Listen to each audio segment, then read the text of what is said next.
Estimados irmãos, eu vos convido para juntos abrirmos o texto sagrado na carta aos Colossenses, capítulo 2, versículo 16.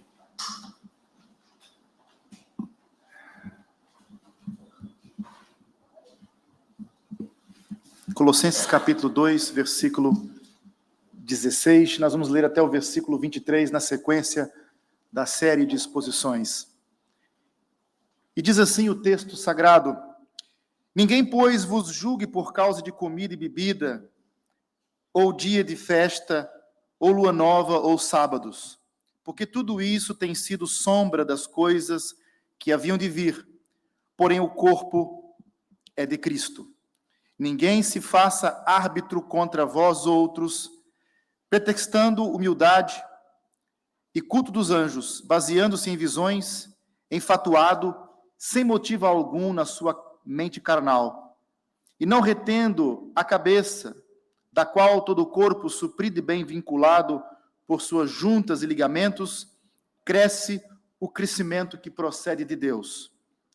Se morrestes com Cristo para os rudimentos do mundo, por que, como se vivesseis no mundo, vos sujeitais a ordenanças? Não manuseieis isto, não proves aquilo, não toques aquilo outro, segundo os preceitos e doutrinas dos homens, pois que todas estas coisas com o uso se destroem, tais coisas com efeito têm aparência de sabedoria, como culto de si mesmo, e de falsa humildade, e de rigor ascético, todavia não tem valor algum contra a sensualidade. Ter Jesus é ter todo o recurso espiritual de que necessitamos. Tudo o que necessitamos espiritualmente acha-se em Cristo. Em vez de tentarmos acrescentar algo a Jesus, a Cristo e a sua obra, devemos simplesmente aprender a usar os recursos que nós já possuímos em nossa união com Ele. Este é um ponto central aqui, neste parágrafo da Escritura. Paulo escreveu para crentes que eram dedicados na sua fé e no seu amor pelos irmãos, como vemos no capítulo 1, no versículo 4, onde Paulo elogia a fé deles, onde Paulo elogia o amor deles. Mas estes irmãos estavam confundidos por uma heresia que negava a primazia e a suficiência de Cristo. Tomando por base os contra-argumentos de Paulo, porque pelos argumentos que Paulo usa, podemos discernir efetivamente quais eram, então, as características da heresia ensinada em Colossos, verificamos que ela era de natureza sincrética. Sincretismo é misturar várias ideias, doutrinas e linhas religiosas. Eles misturavam legalismo judeu com especulação filosófica grega e também com o misticismo oriental. Era uma bagunça doutrinária o que estava acontecendo naquela igreja. Dentre os seus pontos específicos, lendo o texto, percebemos que pode-se citar, por exemplo, a observância do sábado, no contexto da igreja, a obediência, a observação de leis alimentares, práticas ascéticas, e depois eu vou explicar o que significa isto, derivada da crença de que o corpo era intrinsecamente mal. Essa era a ideia do gnosticismo incipiente, de que o espírito é bom, o corpo é mal. Portanto, havia uma linha que defendia o que o corpo faz não tem problema, o que importa é o espírito, e havia uma outra linha que defendia, não, se nós impusermos restrições severas sobre o nosso corpo, vamos evoluir espiritualmente. Havia esta linha sendo desenvolvida aqui no contexto dessa igreja, por falsos mestres. E os falsos mestres de Colossos, eles alegavam que apenas Cristo, só Jesus, Cristo somente, ele não era suficiente para elevar os crentes a um nível espiritual mais alto. Só Jesus não é suficiente, não basta. Eles defendiam, de forma herética e errada, uma variedade de aditivos.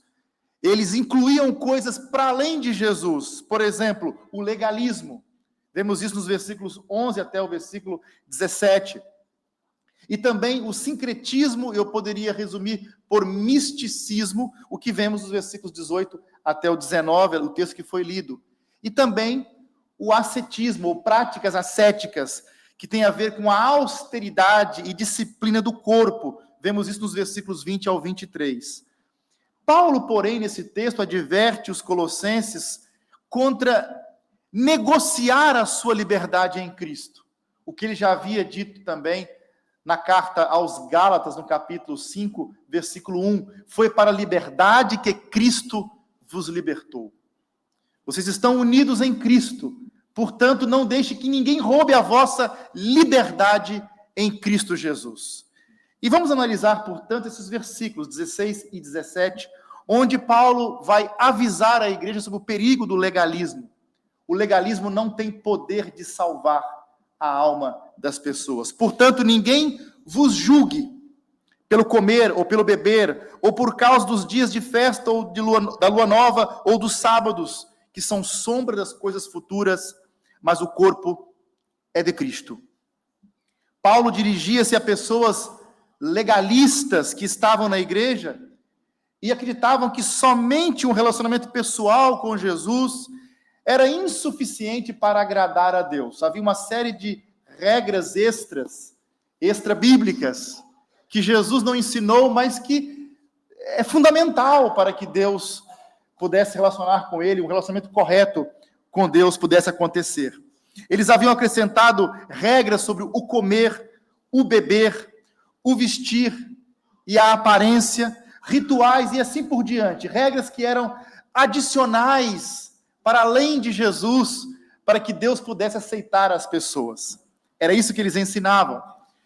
E quando vamos observar no Novo Testamento os aspectos cerimoniais do Antigo Testamento, da lei de Deus no Antigo Testamento, como, por exemplo, regulamentos alimentares, a dieta alimentar, que vemos em Levítico, as festividades que vemos, por exemplo, em Levítico 23, e os sacrifícios e holocaustos que também vemos no Velho Testamento, eram apenas sombras, figuras, tipos que apontavam para Cristo, promessas que se cumprem em Cristo, tipos que apontam para a realidade última, que é o próprio Senhor Jesus Cristo. Quando Cristo veio, os elementos cerimoniais da lei eles foram postos de lado efetivamente, porque ele cumpriu tudo o que eles prenunciavam. No entanto, os legalistas na igreja primitiva insistiam que todas as cerimônias, incluindo a circuncisão, a observância do sábado e as leis dietéticas alimentares, deveriam ser mantidas como padrão para a espiritualidade dos crentes em Jesus. Porque se não fizessem isto, não poderiam ter um bom relacionamento com Deus. E este ensino legalista vai na contramão do ensino do próprio Senhor Jesus, como vemos em Marcos capítulo 7, no versículo 15, onde Jesus deixou claro que leis dietéticas eram simbólicas e que não tinham o poder inerente para tornar alguém justo. O reino de Deus, como escreveu Paulo, não é comida nem bebida. E o Senhor Jesus, ele disse que nada que entra no homem pode contaminá-lo. É o que sai de uma pessoa. Seus pensamentos, maus pensamentos, palavras e outras expressões de um coração pecaminoso. É isso que causa contaminação.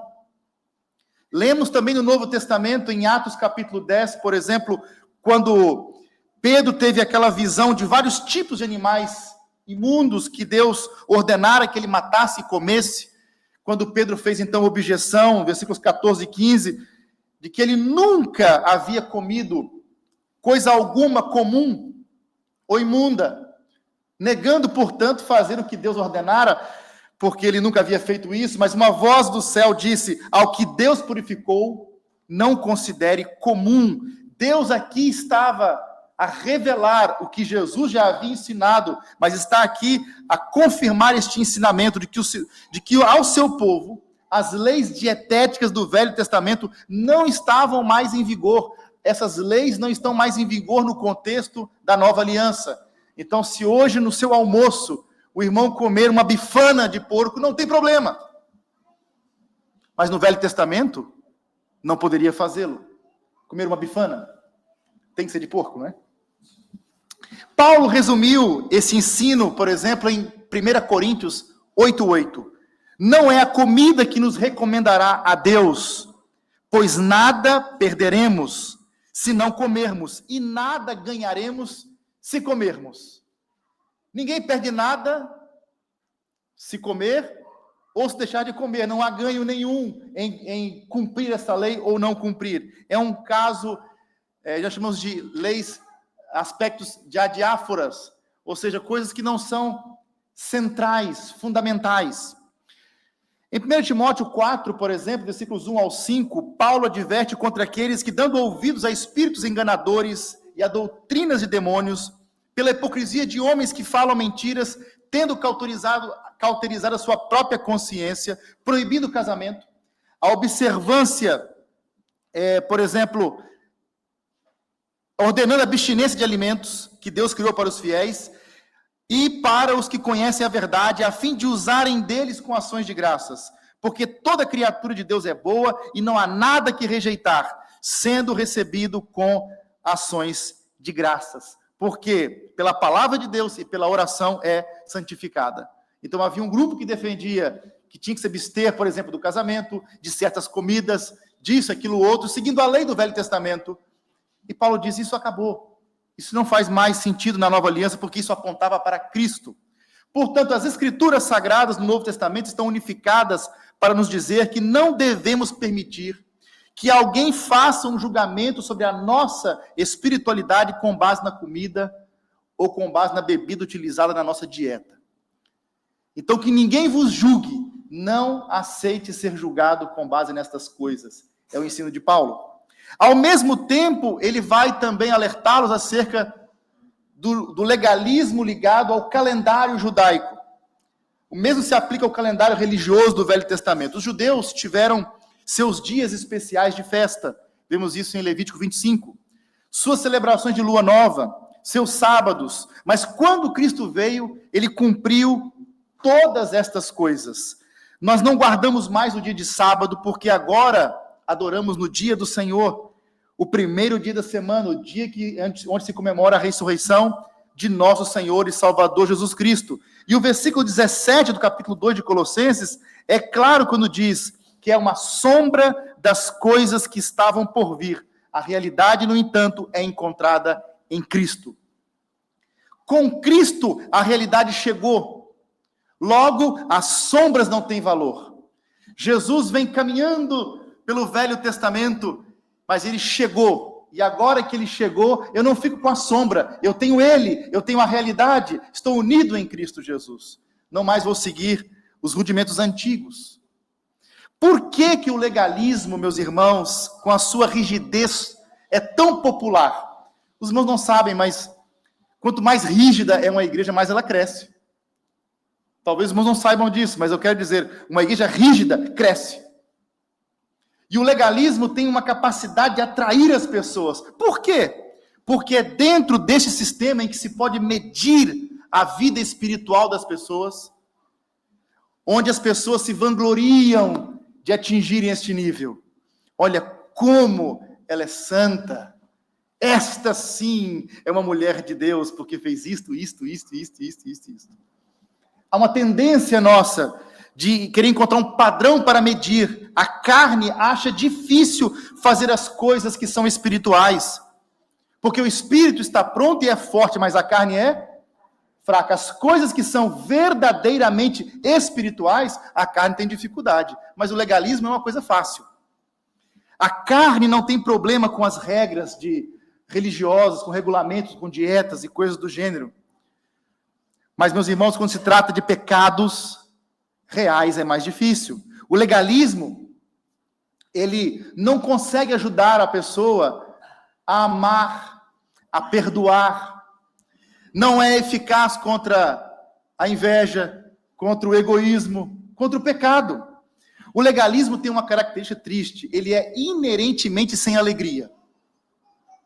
Todo legalismo traz tristeza. O legalista é carrancudo. É carrancudo.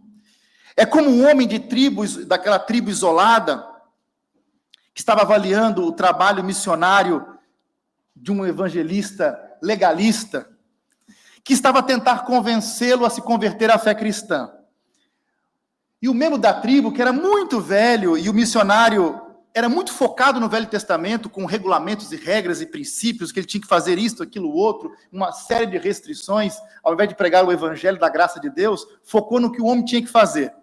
E depois de ouvir aquele missionário, aquele homem velho, membro daquela tribo, ele respondeu: já sei, ser velho e ser cristão é a mesma coisa.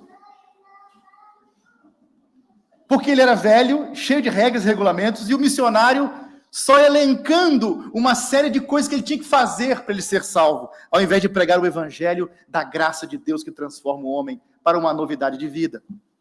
O legalismo, ele exige uniformidade. Sempre que encontramos um legalista ou um legalismo dominante numa comunidade, encontramos pessoas que se vestem da mesma maneira, que usam a mesma linguagem, com a mesma postura e até mesmo as mesmas expressões faciais. Eu já vi isso. Em algumas comunidades, os olhinhos eram sempre iguais. Aqueles olhinhos assim.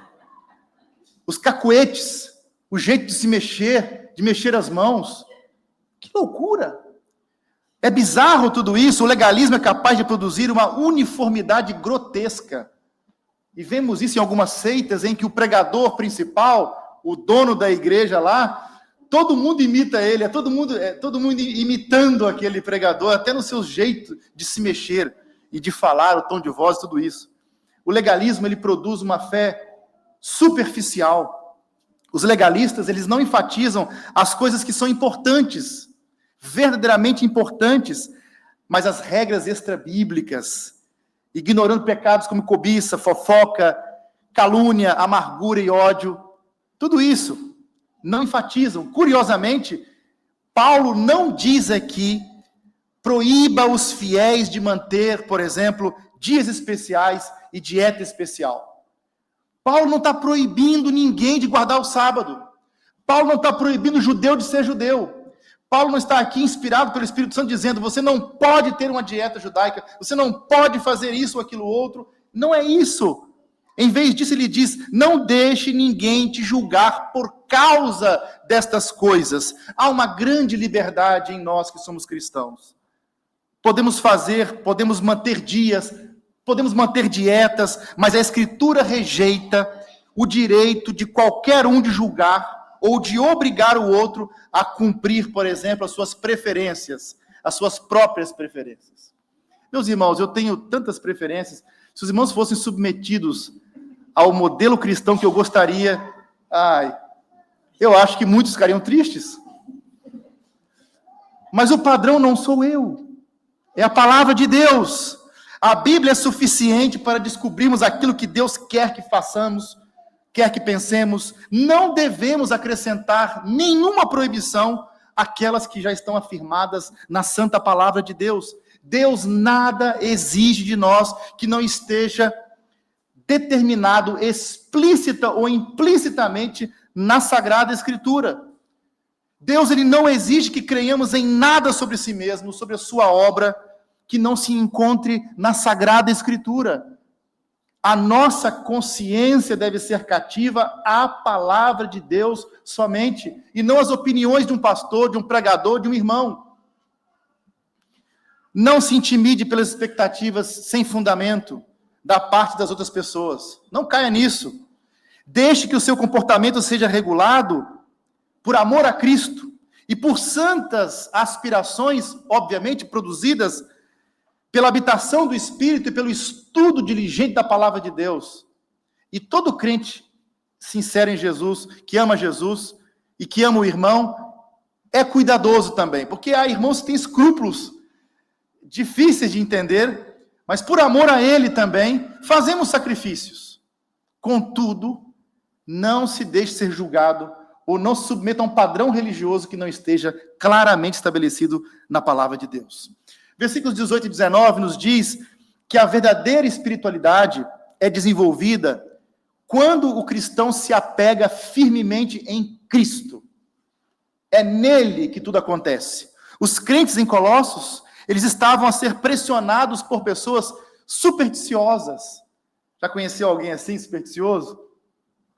Eles eram falsos mestres e eles alegavam haver tido uma comunhão com seres angelicais, culto dos anjos, visões, como aqui o texto indica, e outras experiências. O texto diz: ninguém vos domine a seu bel prazer com o pretexto de humildade e culto dos anjos, envolvendo-se em coisas que não viu, estando debalde inchado na sua carnal compreensão, e não ligado à cabeça, da qual todo o corpo, provido e organizado pelas juntas e ligaduras, vai crescendo em aumento de Deus, ou produz o crescimento que procede de Deus.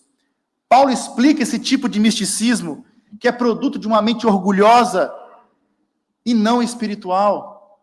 O desejo de ter domínio, de estar sobre as pessoas. O misticismo é a ideia de que o conhecimento direto acerca de Deus, ou da realidade última, se conquista através da intuição, ou da experiência pessoal subjetiva, a parte da objetiva revelação divina da Bíblia Sagrada.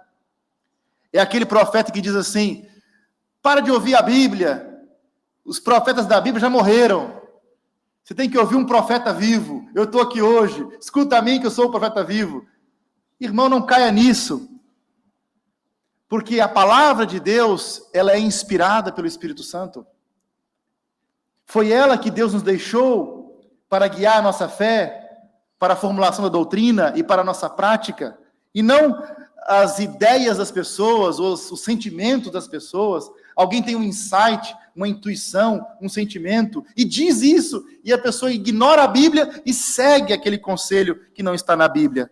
A verdade absoluta, a certeza racional, elas estão fora de moda. Essa ideia de verdade absoluta, certeza, é uma coisa totalmente fora de moda. Basta conversar com alguém, algum aluno que está agora cursando introdução à filosofia, à sociologia, nas universidades do mundo inteiro, e qualquer noção de objetividade ou de verdade absoluta é logo ridicularizada essa ideia, como uma ideia ultrapassada. A pregação bíblica, ela é criticada como sendo muito rígida e muito ultrapassada. Infelizmente, muitas pessoas começam a buscar experiências emocionais e revelações especiais, como se os recursos que nós temos em Cristo não fossem suficientes. De que não temos suficiência em Cristo e precisamos buscar coisas a mais para além de Jesus. Aquilo que eles têm como sendo fé em Cristo, na verdade, são dúvidas, buscando provas. O que vimos hoje na aula da escola dominical. Eu quero ter uma experiência. Por que você quer isso? Porque eu tenho dúvidas. E eu preciso dessa experiência para ter fé em Cristo. Então, isso não é fé. Esta busca desenfreada por experiências, isso não é fé. Isso são dúvidas, buscando experiências. O misticismo pode tornar-se um instrumento perigoso, através do qual líderes inescrupulosos, maldosos, usam para a manipulação do povo de Deus, do rebanho de Deus, por meio de experiências falsas, fabricadas, tirando vantagem da ingenuidade das pessoas. É como se eu chegasse aqui pela manhã, ao invés de abrir a Bíblia, eu fazia uma cara de espanto e mudava a voz. Esta noite eu recebi uma mensagem para esta igreja. Aí começa aquela conversa, aquele floreado. E o irmão que está a ouvir e fica, ele veio direto das alturas. Olha as asas de anjos deste pastor. Irmão, toda a riqueza espiritual está em Cristo. No Cristo revelado na Sagrada Escritura. Seja biblicamente cristão. Existe de fato experiências com Deus maravilhosas, gloriosas.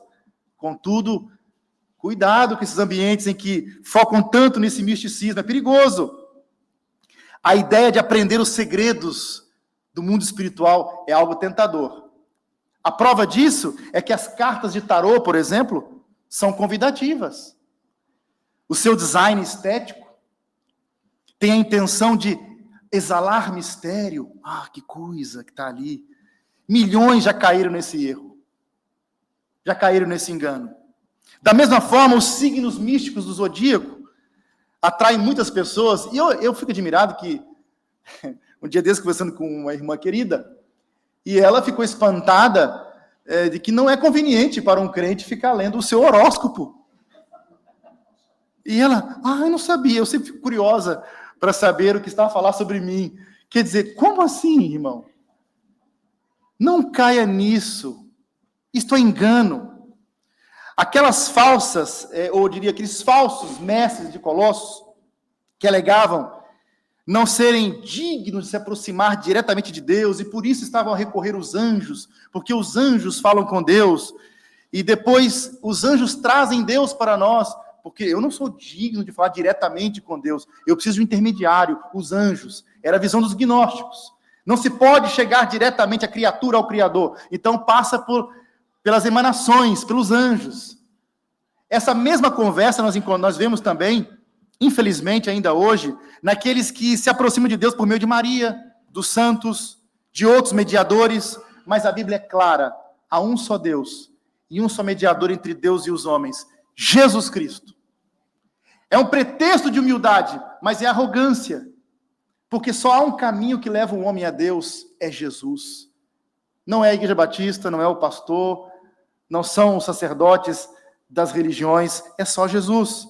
Finalizando versículos 20 ao 23, as práticas ascéticas, elas são ineficazes contra os desejos da carne. O asceticismo é a crença de que nós podemos crescer espiritualmente abstendo-se de coisas, flagelando o nosso corpo, mortificando-nos fisicamente. Isso já aconteceu na história, essas práticas ascéticas tornaram-se comuns na Idade Média. Por exemplo, usar vestes de pelos, dormir em camas duras, porque se eu sofrer bastante essa noite, dormir pouco, ou não dormir efetivamente, autoflagelar-se, assim vou vencer a minha carne. Contudo, os ensinos ascéticos, como está no versículo 23, não têm valor algum no combate contra a natureza pecaminosa. A autodisciplina, o rigor aqui, a austeridade, não pode restringir a natureza humana caída. A sensualidade não pode ser vencida com regras humanas. Se todo mundo se vestir desta maneira, não vai ter esse pecado. Era tão fácil. Era tão fácil. A Bíblia condena a sensualidade, a Bíblia condena a promiscuidade. A Bíblia condena o sexo fora do casamento e antes do casamento. Mas um padrão claro, definido do tamanho das roupas. Eu recordo-me que eu passei por uma fase da minha vida que eu não usava bermudas. Não usava. E de maneira alguma que eu usava uma bermuda. E dormia de calças. Usava 2 camisas, uma interior e uma fora, porque para garantir que eu estou bem. Foi assim que me ensinaram nos primeiros momentos, primeiros tempos da minha fé, e eu abracei. Olha, eu quero agradar a Deus. Mas não resultava, não, irmãos. A luta continuava. A luta espiritual continua. Falsos padrões de espiritualidade servem apenas para satisfazer a carne. E esse tipo de coisa do desempenho humano torna a pessoa orgulhosa pelos sacrifícios que ela realizou, as realizações espirituais. Olha como aquela irmã, ela é santa. Olha a roupa dela, olha o cabelo dela e por aí afora. Fuja disso. A nossa natureza pecaminosa só pode ser vencida através da nossa união com Cristo. Através da nossa união com Cristo e mais nada. Nenhuma regra humana tem poder para transformar a natureza caída, só Cristo, o homem precisa de Jesus Cristo. Na dimensão espiritual, então, os crentes têm tudo o que precisam em Cristo, não precisam recorrer a nada mais, nem a ninguém para completar, portanto, o seu bem-estar espiritual. Tudo está nele. Sem Cristo, nada podeis fazer. Mas também diz a Bíblia, nele nós podemos todas as coisas. Todas as coisas. Devemos nos acautelar, portanto, das falsas religiões e da religião das obras. E eu vou terminar aqui com algumas dicas importantes. Algumas perguntas que o irmão deve fazer, que a irmã deve fazer, para saber se aquele grupo religioso ou se aquela igreja é saudável. Primeira pergunta: esta igreja, o grupo religioso, está a enfatizar a graça de Deus ou as regras que eles inventaram? As regras dos homens. Esta igreja ou grupo religioso coloca sua ênfase na palavra de Deus ou em fórmulas, conhecimentos secretos e visões místicas? Onde está a ênfase? É central a palavra de Deus neste grupo? Este grupo exalta Cristo ou a sua obra, isto é, ou exalta os que observam as suas regras? Quem é exaltado, Cristo ou o irmão que fez e aconteceu? Esta igreja ou grupo reconhece e valoriza a igreja de Cristo, comprada pelo seu sangue, ou a negligencia, exaltando apenas o seu grupo, como se tivessem o monopólio da salvação? Quer ser salvo? Vem aqui para a nossa igreja. Salvação está aqui. Já ouviu estas? Já ouviu? Cuidado. Nenhuma igreja local tem o monopólio da salvação. De acordo com a Bíblia, a salvação é concedida exclusivamente para aqueles que abraçam a Jesus pela fé. Por meio de seu nome, todo aquele que crê receberá o perdão dos pecados. Somente Cristo providenciou redenção para nós. Ele é o único caminho que Deus providenciou. Portanto, temos que nos arrepender de nossos pecados para com Deus e depositar nossa confiança somente em Jesus para a salvação.